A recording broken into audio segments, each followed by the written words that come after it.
Hello everyone, Hilal here. Today I want to talk about fascinating collision of two completely different worlds.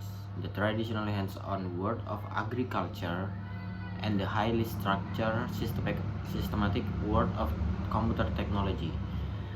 When most people think of farming, they picture manual labor, unpredictable weather, and relying on good feeling. But the reality is the future of our food supply is slowly being written online of code and powered by microcontrollers. I've been I've been diving deep into this concept recently, specifically looking at how we can use the Internet of Things to build automated monitoring and irrigation platform. Let's let's take something as fundamental as onion farming. Normally, watering is done based on a rigid schedule or visual guesswork. But with IoT, we can shift that entire process to rely strictly on real-time data. It's actually incredibly eye-opening when you observe it up close.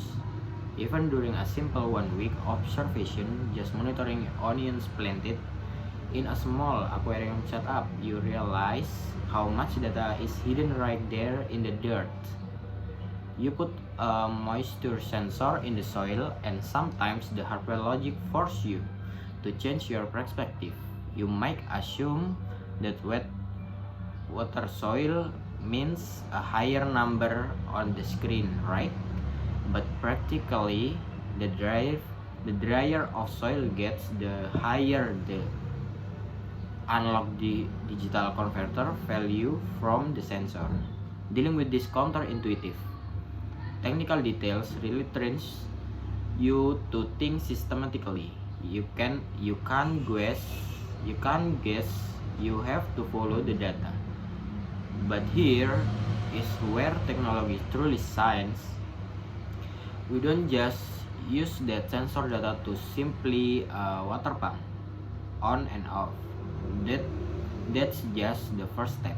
By collecting that continuous flow of data, we can train predictive models by applying algorithms like long short-term memory.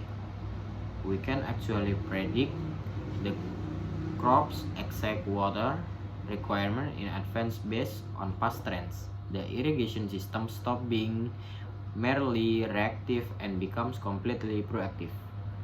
It's incredibly satisfying to see how a structured approach in computer engineering can directly solve fundamental problems in conventional sectors. We aren't just building tech for the sake of tech, we are optimizing the way life grows.